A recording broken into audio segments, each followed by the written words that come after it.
Kumbe mimi nimepata kitu hapa kwamba kumbe wakaka wengi au wababa hawapendi kuombwa hela. Sana. Kwa nini sasa wakati ni tunatekeleza majukumu? Basi tuanzie hapo.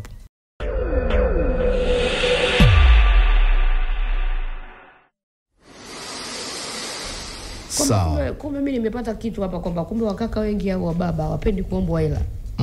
Sana. Kwa nini sasa wakati ni tunatekeleza majukumu? Basi tuanzie hapo. Tuanzie hapo. Kwa nini wababa wengi ni hampendi? Baadhi tuseme ya wababa hawapendi. Kwanza manka iko hivi. Uzuri tuko Upendo Radio, ni radio yetu ya dini ya Kikristo. Yes. Safi kabisa. Unajua mwanaume ni baba. Na baba sio baba kwa sababu tu ya kuzaa watoto akaitwa baba. He is a protector. Yeye ni mlinzi na yeye ni kiongozi. Na akishakuwa kiongozi sasa kuna namna tunajiita viongozi kwa kudai tuwe viongozi. Lakini unatakiwa ili uwe kiongozi unatakiwa uonyeshe wewe nini? Kiongozi. Usidemand, usidai kuwa kiongozi. Hasa katika muktadha huo na tunavyolelewa wanaume tunakuwa tunaathiriwa na mazingira ya malezi. Yani unakuta wazungu kwa mfano wanavyolelewa na sisi hata humo ndani tuna kabila tofauti. Wanaume wanavyolelewa ni tofauti. Kwa mwisho wa siku tunapokuja tunaoana wakati mwingine tunalea familia zetu kwa kufuata kacha, tamaduni. Wewe Muha, Mzigua, Msukuma, vile ulivyolelewa unaona baba na mtreat mama. Utajikuta wewe ukioa au ukiolewa utakuwa hivyo. Hauchezi mbali. Lakini sisi kama Wakristo lazima tufahamu role ya mwanaume kwenye familia regardless ya kacha, kwa sababu biblical view, mtazamo wa kibiblia uko juu ya kacha zote. Yani haijalishi ni Mzungu, ni Msukuma, ni Mkenya au ni Mjapani. Biblia inatoa mwongozo kwa namna ndoa inatakiwa iwe. Sasa pale tunapokuwa tuna miss mark, tunaenda tofauti na maelekezo ya aliye design ndoa. Migogoro mingi inaanzia hapo. Sasa kwa nini fedha? Fedha ni jawabu la mambo yote. Lakini pia fedha, Biblia inasema kupenda fedha ni chanzo cha maovu yote. Sio fedha haina tatizo. Tatizo the love of money. Sasa hela kwa sababu inatoa solutions, inatoa chance ya kufanya mtu heshima yake kama izungukwe na kuwepo na hela, nguvu yake, mamlaka yake, fedha inatoa. Kwa hiyo wakati mwingine tusipojua namna ya kuenenda kulingana na maelekezo ya neno la Mungu, ndoa inakuwa ni sehemu ya kuuana. Na wanaume wengi wanadai waitwe viongozi wakati hawaja play role, hawajasimama kama kiongozi. Lakini kwa kacha tunavyolelewa kama Afrika na kabila nyingi, tunajikuta tunawatrain watoto kwamba mwanaume anakuwa kiongozi kwa sababu ya jinsia ya kiume. Ambao ni kosa kubwa. Kwa nini? Mungu sio dhalimu. Ukisoma vizuri kitabu cha Mwanzo kinasema Mungu alimuumba mwanamke na mwanaume aliwaumba. Alipowaumba wote akawapa jina hili moja. Inaitwaje? Mwanadamu. Adam. Sio mwanadamu. Adam ni title ya humanity. Sio gender. Adam ni jina la mwanamke na mwanaume. Ndio Biblia inasema. Yaani kwamba kuna mwanamke anaitwa Adam? Yaani Adam. Au maana gani? Mungu alipoumba akamuita mtu Adam. ndani ya Adamu tunapata mwanamke na mwanamume. Okay. Ndio Biblia inasema. Nadhani funulia maandiko. Na Eva. Sio ni Adam na Eva. Sasa hiyo sasa itabidi naenda kwenye mambo ya kufundisha Biblia badala ya mambo mengine. Unanielewa? Sawa. Kwa hiyo na kuonyesha kwamba Mungu alimuumba mwanamke na mwanaume equally. Sawa, yani maana yake. Si ndio hivyo?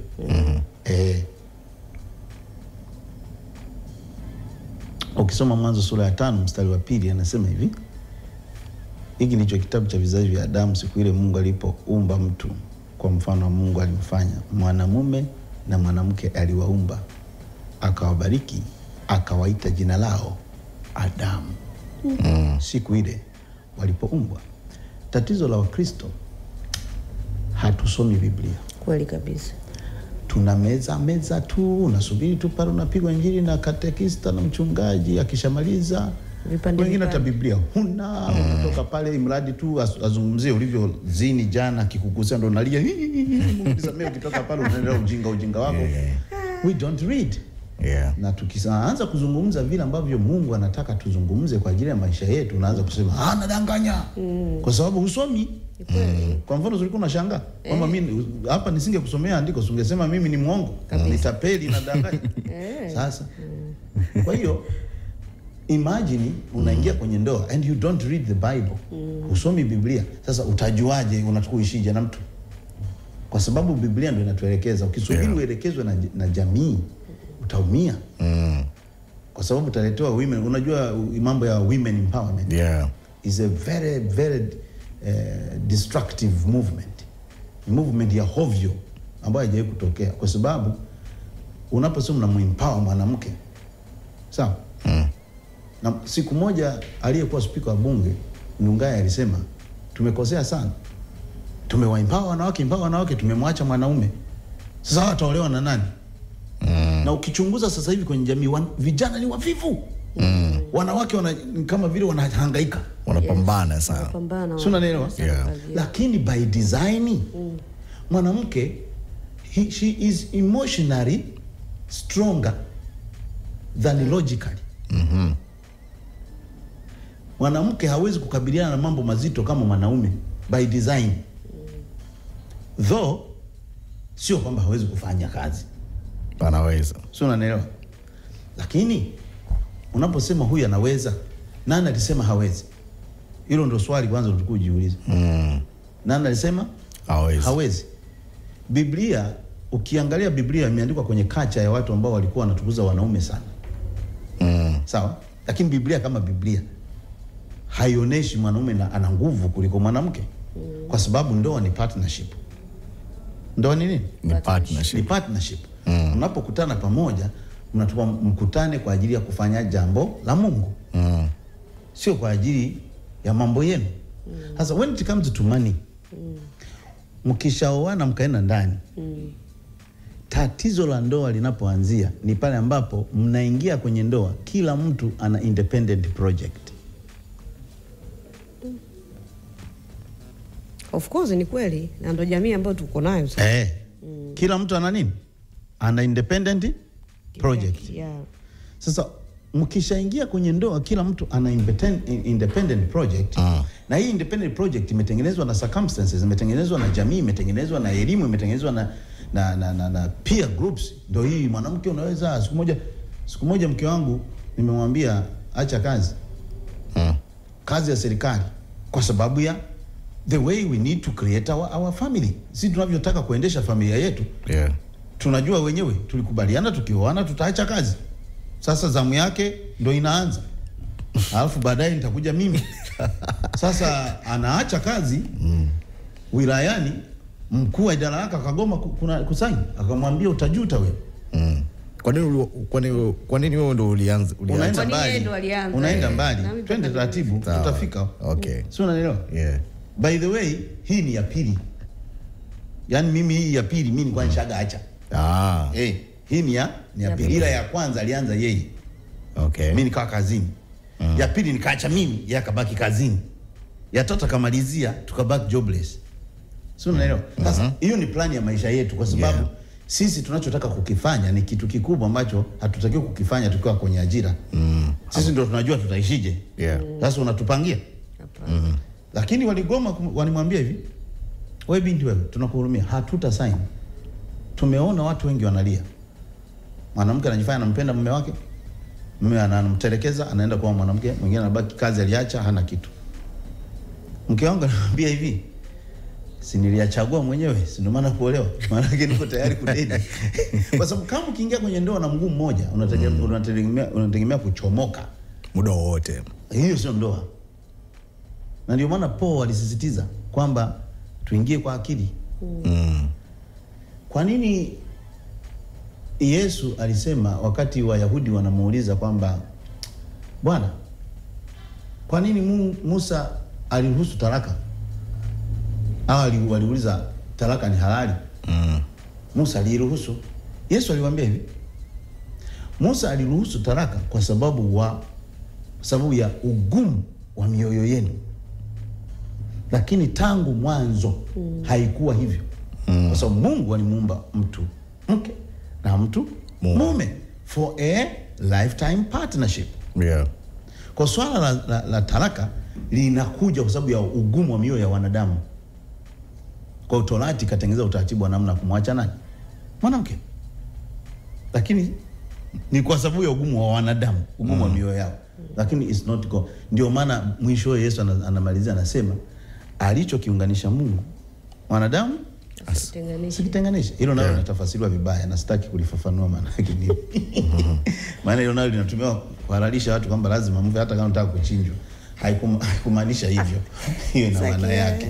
Kwa hiyo sasa watu wanapokutanika, wanakutana kwa sababu nyingi mbalimbali. Kwa hiyo inapokuja sasa kwenye mambo ya fedha, shida inaanzia hapo. Je, mnafanya maamuzi ya fedha kama familia au kila mtu ana mambo yake kwenye ndoa? Kwa sababu swali ndio linakuja hapo. Kwa nini watu hapa, msikilizaji, 80% wanalalamika, huyu hanipi hela, ama akinipa hela leo amenipa, kesho hanipi. Kwanza ukishafika sehemu ya kusema huyu hanipi, huyu ni ubinafsi. Ni nini? Ni mtu kaingia kwenye ndoa anataka hudumiwe. Hatuingii kwenye ndoa tuhudumiwe. Sasa hapo anayetakiwa kuhudumiana na hatuingii kwenye ndoa ili tufanye tuhudumiwe, bali tunaingia kwenye ndoa tuhudumiane. Simaanishi baba sifanye responsibility yake wala mama sifanye responsibility yake. Hakuna anayetakiwa kumhudumia mwenzake, tunatakiwa mfanyeje? Mhudumiane. Maana yake ni nini? Utanielewa tu.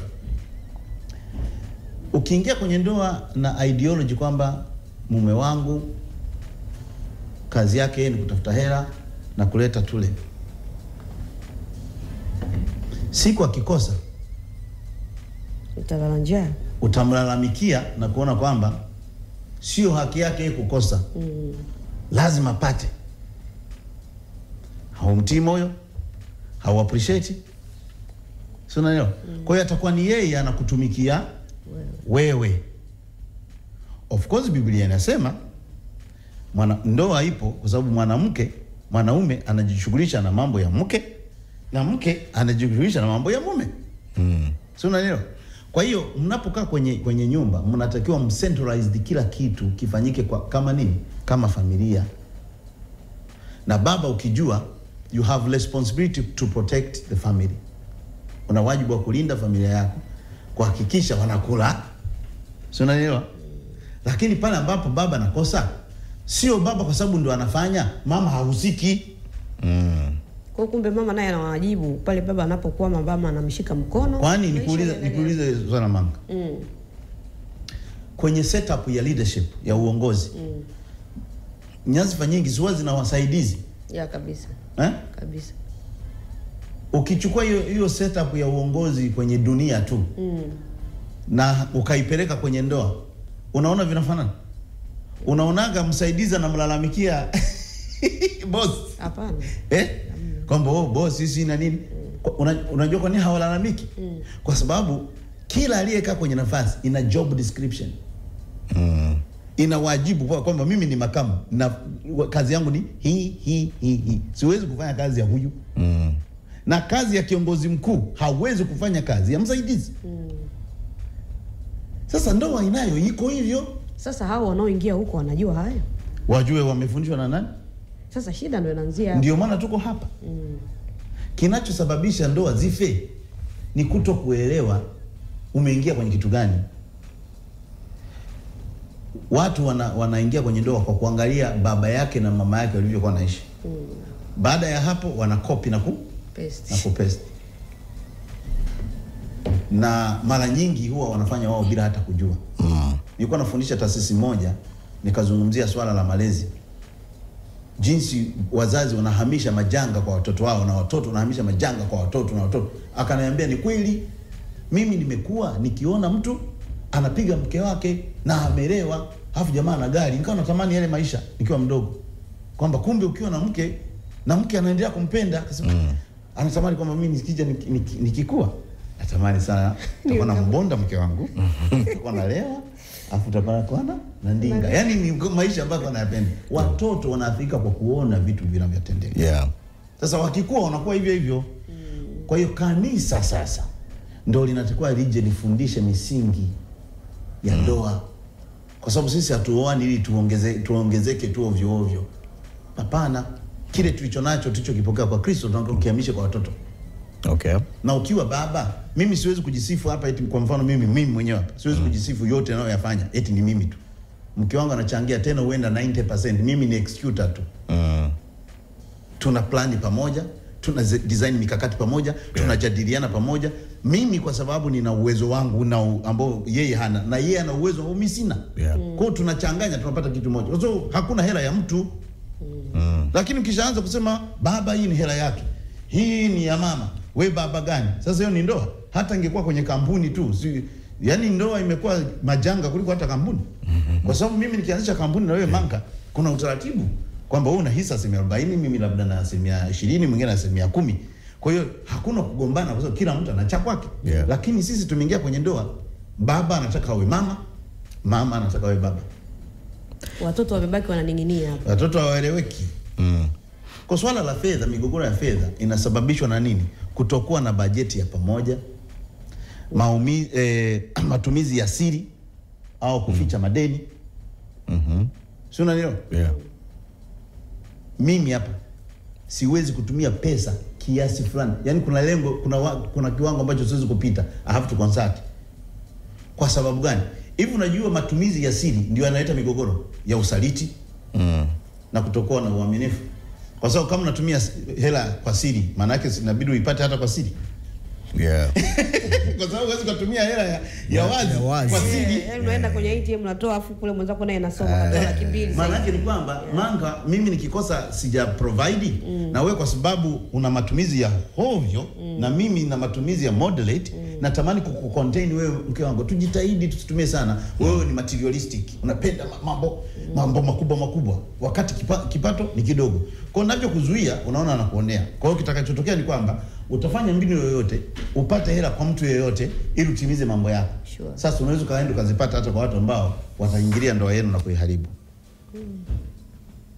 Kwa hiyo zile ubinafsi ndio unasababisha mambo makubwa. Haya, tofauti za tabia za kifedha. Mmoja anapenda kutumia, mwingine anatumia hatumii sana, mwingine anatumia hovyo hovyo. Hizo difference tu mtamalizana kwenye hela tu. Sio unanielewa? Haya, ngoja nikupe nyingine. Udhibiti wa fedha na kufanyaje? Kuzuia mwenzako kutumia. Yaani wewe unatumia, kuzuia mwenzio. Na hii ndio inasababisha watu wasichange nini? Hela. Kwamba ukileta wewe, ukileta yeye ni ya familia. Umeleta ya familia afu mwenzio anapenda mambo makubwa, wewe moderate. Sasa naona nisipoiba huyu hata nikubalia. Kwa hiyo haya yote yanasababishwa na nini? Na kuishi kama partners. Sasa kuna msemo mmoja ambao umekuwa ukitembea kwenye mitandao ya kijamii na nimesikia baadhi ya wanawake wakizungumza kwamba pesa yake ni yake pesa ya mwanaume ni za wote. Tafsiri, ukisikia huu msemo unaweza kusema nini? Huo ni msemo wa shetani. Sasa hiyo ushatengeneza tabaka. Ni sawa sana kusema hivi. Mimi huwa natufanya analog ili uelewe. Ni sawa sawa wewe unapazia TV au nani? Unasema mko partner wawili. Sasa unasema hivi, oya, mimi nikienda kufanya interview nikapata hela zangu. Na wewe ukienda kufanya interview pesa zako. Kuna pazia TV hapo? Namna. Sasa kwa nini una support ujinga huo? Eti hela za mwanaume ni za kuote, za mke? Hapana bwana. Hivyo ni vitu vya ajabu, kwa sababu kwa unasema ni msemo wa shetani. Ni msemo wa shetani na ni secular things ambavyo hata wao na wanaosema unawatesa. Sasa tunafanyaje ili tutoke hapo? Kwa sababu hiyo mentality ndio ipo huko kwenye vision, my friend. Biblia inasema misingi kiharibika, mwenye haki atafanya nini? Nimefundisha hilo somo vizuri sana kwenye channel yangu. Misingi kiharibika, mwenye haki. Mkishakosea namna ya kukaa kuoana. Unajua ndoa huwa inafaa siku ile mnachumbiana, ndio huwa inakuwa bora au inakufa. Sio hivi unavyoishi. Unavyoishi ni trailer. Ndoa ilikufa siku ile mnachumbiana. Kilicho kusukuma umchague manka, hicho ndio kitaua au kitaendeleza ndoa. Kwa hiyo wakati mwingine tunakuwa tunashauri watu, lakini tunajua muziki huu walipofika hawa, they need to heal their hearts. Yani ndoa inatakiwa uingie kwenye ndoa umetahiriwa moyo na Yesu wako. Usiende kwenye ndoa ukisubiri comfort kutoka kwa mwenzio. Kwamba mimi furaha yangu ni mume wangu, au furaha yangu ni mke wangu. Kumbe na yeye anasubiri. Na yeye ana matatizo yake. Na yeye anasubiri wewe furaha. Kwa hiyo unakuta kila mwenye matatizo anataka matatizo ya mwenzio akizana atapata furaha. Our happiness comes from Christ. Amani ipitayo fahamu zote iwafunike. Ambao ni ya Kristo. Lakini ukishaingia kwenye ndoa unasema furaha yako iko kwa mkeo au furaha yako iko kwa mume wako, umeisha. Na hicho ndio shetani anachokitaka. Mumuondoe Yesu kwenye equation, mjitumikie. So kuna mtu mmoja amesema kwamba ndoa ni kipimo cha wokovu wako. Yani ndani ya Kristo. Yani si umeingia, tunapima wokovu wako. Si unasema umeokoka. Sasa uko na ndoa. And the way unavyoishi ni kama ni sehemu pia ya kipimo cha wewe. Ama hii imekaje? Mungu mkono, sijui yeye amesema hivyo kwa sababu gani? Kwa sababu Biblia inasema ndoa, kwa sababu imeishusha kwa mtu.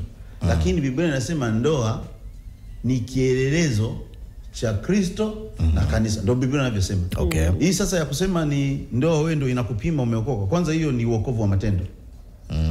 Ambao ni Torati. So mimi hiyo siwezi kujadili. Kama yeye anaendelea na Torati ndio nao. Lakini sisi kwenye neema hatupimi wokovu wetu kwa matendo yetu. Unanipata? Hatupimi imani yetu na wokovu wetu kwa matendo, kwamba Manka kwa sababu anaonekana ni mtulivu na nini kwa hiyo ndio ameokoka. Hiyo ni Torati. Wokovu ni zaidi ya hayo. Kwa hiyo kauli sio sahihi. Kwa sababu wokovu wetu haupimwi na matendo. Na wale ambao wana matendo mazuri na hawajaokoka utasemaje? Kwa sababu kuna watu hawazini, hawalewi, hawaibi, hawatukani, lakini hawajaokoka na Mungu hawatambui. Kwa sababu hatuingii kwenye ufalme wa Mungu kwa matendo. Tunaingia kwa neema kupitia Kristo. Halafu tukishaingia Yesu ndo anaanza kututengeneza. Yesu anaita wabaya na wachafu ili wawe salama. Sasa unapoingia ulikuwa mbaya na mchafu, haubadiliki hapo hapo. It takes time. Lakini naweza kuungana naye kwamba sio vizuri kuingia kwenye ndoa ukiwa mchanga kiroho. Hapo sawa, nitamkubalia. Kwa sababu ndoa itatest kama itatest maturity, sio wokovu. Itatest maturity yako ya wokovu. Kwa hiyo ni vizuri kuingia kwenye ndoa ukishakuwa matured enough, ukijua furaha yako inatoka kwa Kristo. Bwana, ndoa sio chanzo cha furaha yako, lakini kama umeoa you have a responsibility kuhakikisha mmekutana ili mfanye mapenzi ya Kristo, mfanye kazi ya Mungu pamoja na wenzio. So nataka tumalizie na azimio. Unataka msikilizaji aazime nini? Kwa sababu tumeangalia hapo pesa ina nafasi gani katika ndoa. Ni tool, ni kifaa cha kutimiza kusudi la Mungu kwenye maisha yenu ya ndoa. Mkiona hivyo, hamna pesa itakayowazuzua. Ila mkiona pesa ndio chanzo cha kufanya ninyi mfurahi, zikiisha mnavurugana, mbadilishe mitazamo yenu. Rudini kwenye misingi. Mjue pesa mnazitafuta kwa ajili ya kazi ya Mungu, sio kwa ajili ya matumizi yenu. Mkishaanza kutafuta hela kwa ajili ya kutanua na kuhakikisha mna nyumba nzuri, watoto wanasoma shule nzuri, mmeisha. Ndio hiyo concept tunasema maisha ni zaidi ya nini? Ya chakula. Ukishatafuta hela ili ndio ikupe raha, furaha, amani na utoshelevu, mmeisha. Kwa hiyo wajitoe kwenye hiyo engo, warudi kwa Kristo, waseme sasa pesa hivi tunazitafuta za nini? Nadhani mwalimu sasa uje na kitabu pesa ni zaidi ya ndoa. Au ndoa ni zaidi ya pesa. Ndoa ni zaidi ya pesa. Sasa mimi ni huwa naandika hiyo title ya maisha zote chakula inabeba mambo mengi. Nikianza kwa specific nitaandika vitabu mamilioni. Yeah, I got that. You understand? Yeah, kwa hiyo mimi ninachoomba tu wanandoa, rudini kwenye misingi. Kwa nini mmeoana? Mungu anataka mfanye nini kwenye maisha yenu? Of course technically mwanaume kama huna kusudi, mimi sikushauri uoe. Kama hujitambui, hujui kwa nini unaoa. Tumia muda mrefu kwanza kujitambua, mke wako avutwe na kile na wewe ulivyo. Kwa sababu wengi wanaolewa na watu fake. Kabisa. Yaani unamuona hivi pazia, unaona kijana mtangazaji mwenye akikuoa tu anaanza kukwambia vitu vingine ambavyo mbona mimi nilivutwa na kile, anakuletea mada zingine. Ndio imekwisha hapo. Hata hela ingekuaje haisaidii. Arudi nyumbani muda wote kwa kwenye TV. Mtu apende ulivyo. Sio leo anakukuta mtangazaji ni anapenda unavyotangaza, ghafla unasema unaenda kuchimba madini, si utaenda kufungua naenda kilimo Chunya huko. Chunya. Sasa wakati ya kukuona huko. Wakati ya kukuona huko. Kwa hiyo tujitambue kwanza. Tukishajitambua, partners wetu watavutwa na sisi tulivyo. Wakija mtachangia mawazo, mtajadili kama wanandoa tunataka hela za nini, za kazi ya Mungu. The rest will be history. Kwa hiyo hapa huwezi kugombana kwenye ndoa. Kwa hiyo swala la ndoa pia si hisia tu peke yake.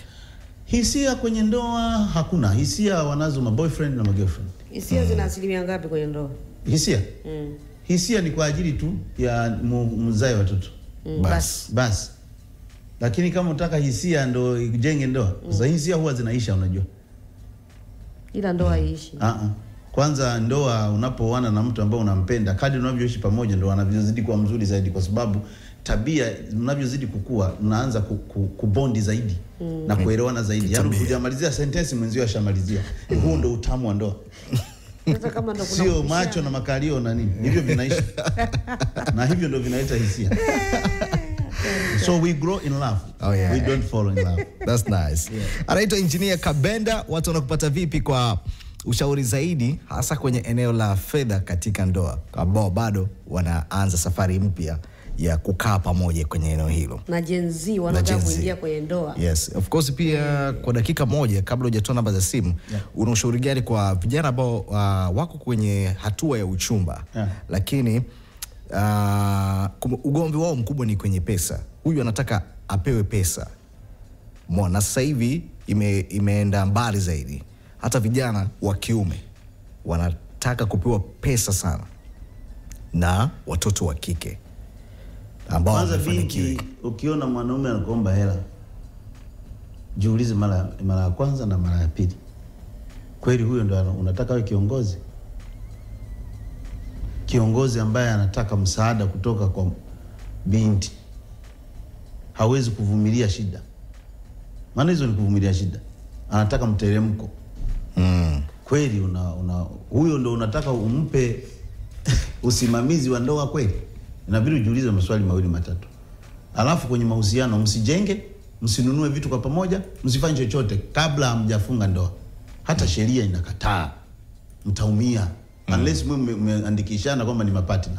Msijenge, msinunue viwanja, msifungue maduka kwa pamoja, msifanye chochote unless muandikishane. kwamba bwana tunafanya hivi kama partner. Sio eti kwa sababu tunapendana mnaashumu mnapenda. Hamna watu wanaoona hayo mambo ya kupendana. Mkija kwenye migogoro watauliza mlianzishaje? Mimi alikuwa mchumba wangu. Mchumba? Hamna sheria inatambua mchumba. Sheria inatambua ndoa tu.